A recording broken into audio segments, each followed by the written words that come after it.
अगर आप लोग भी चाहते हो कार्तिक और सीरत एक हो जाए तो इस वीडियो को लाइक कर देना और साथ ही चैनल को सब्सक्राइब भी। ये रिश्ता क्या कहलाता है कि इस एपिसोड में देखने को मिलता है दोस्तों, जहाँ पे कि सीरत बहुत इंपॉर्टेंट पेपर्स पे साइन करने जा रही होती है। वो यहाँ पे रणवीर के ऑपरेशन पेपर्स होते हैं, क्योंकि रणवीर के दिल के पास अभी भी बुलेट अटकी हुई होती है, जिसके लिए उसका ऑपरेशन होना बहुत जरूरी है और इसी वजह से वो हॉस्पिटल पे एडमिट भी हो रखा है। अब यहाँ पे सीरत जैसे तैसे बड़ी हिम्मत से उन पेपरों में साइन करने की कोशिश करती है। चौहान साहब उसे कहते हैं कि जब तू अपने दिल की बात, अपने आशिक की बात मेरे छोरे से बता रही थी तब तो तेरा मन नहीं कांपा, लेकिन अब इन सिग्नेचर करने में क्यों तेरा हाथ कांप रहा है? जल्दी सिग्नेचर कर वरना मेरे छोरे को कुछ हो जाएगा।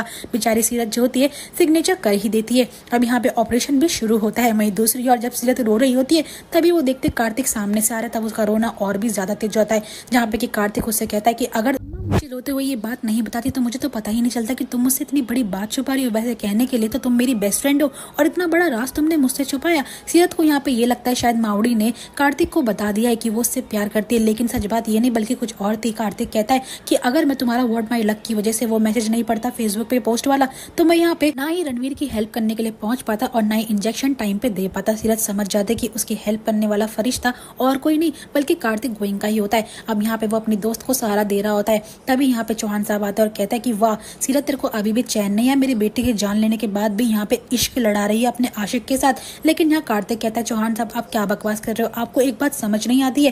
लेकिन तभी वहाँ पे मावड़ी भी आती, तो यहाँ पे चौहान साहब कहता है ये देखो ये रही मेरी बात की वो गवाह जो कि आपको सच बताएगी। बता सीरत, तूने कार्तिक को क्या अपना सच नहीं बताया? यहाँ पे कार्तिक कहता है सीरत तुम चुप क्यों खड़ी हो, चौहान साहब की बातें क्यों सुन रही हो? अब यहाँ पे जैसे ही सीरत मन ही मन सोचती है कि मैं क्या करूँ कार्तिक, यहाँ पे जिस सिचुएशन में फंस चुकी हूँ मैं ही जानती हूँ, मैं किस सिचुएशन में आ चुकी हूँ, मैं आपको सच चाह के भी नहीं बता सकती हूँ। जैसे वो कुछ बोलने जाए तभी डॉक्टर्स यहाँ पे आते हैं और यहाँ पे निधि भी आकर कहती है कि रणवीर पाइसा का ऑपरेशन अच्छे से हो चुका है और दादा को होश भी आ रहा है। सभी लोग खुशी के मारे उसको देखने के लिए भागते, लेकिन यहाँ पे सीरत जो है अपने कदम आगे बढ़ा ही नहीं पाती। वो सोचती है कि मैं रणवीर से कैसे सामना कर पाऊंगी, मेरी वजह से तो उसका ये हाल हुआ है, अगर उसे ये बात पता चल गई होगी तो मैं उससे कैसे सामना कर पाऊंगी। इसलिए वो हॉस्पिटल के बाहर चली जाती है।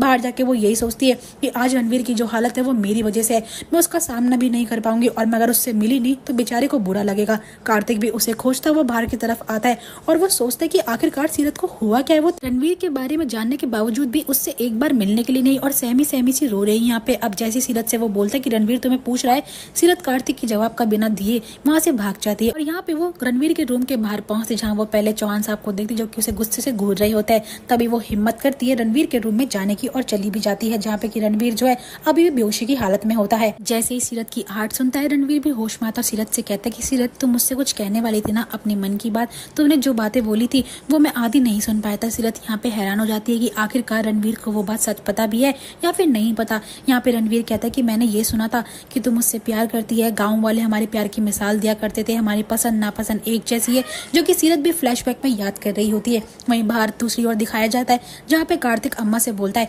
कि अम्मा क्या बात है, आप प्लीज मुझे बताएंगे, आप दोनों के सच छुपाने की वजह से यानी कि सीरत और आपकी वजह से मुझे दोनों दोस्तों का साथ नहीं दे पा रहा। अब मैं सिर्फ चौहान सर से पूछूंगा कि आखिरकार बात क्या, और वो जो बोलेंगे मैं वो सच मान लूंगा। मावड़ी भी उसे रोक नहीं पाती है।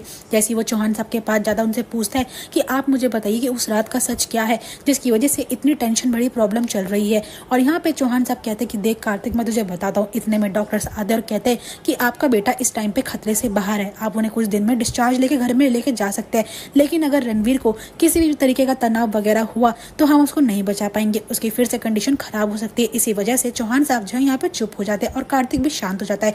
वही रूम में देखने को मिलता है जहाँ पे रणवीर कहता है सीरत तूने मुझे कहा था ना कि तू मुझसे प्यार करती है और तू कुछ कहने वाली थी कि मेरे मन में एक बात है पर तुम्हें बोल नहीं पाई, शायद मैं तब तक बेहोश हो गया था। सीरत फ्लैशबैक में याद करती जो बात है उसने रणवीर से कही होती कि रणवीर तेरे लिए मेरे मन के अंदर एक इज्जत है, अपनापन है, लेकिन प्यार तो तेरे लिए मेरे पे रहा ही नहीं है।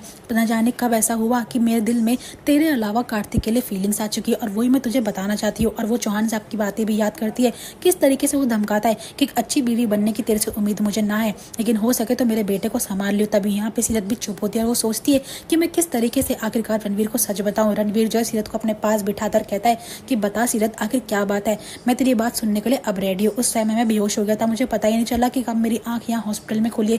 लेकिन यहाँ पे दोस्तों एपिसोड एंड होता है, नेक्स्ट एपिसोड में देखने को मिलेगा जहाँ पे ये सीरत कार्तिक को वार्न करती है कि अब से मैं जो भी करूंगी सिर्फ मैं और अपने पति के लिए करूंगी, या कि रणवीर के लिए, उसके लिए पहले मैं सब चीज़ छोड़ दूंगी और सिर्फ पूरा ध्यान उस पर रखूंगी।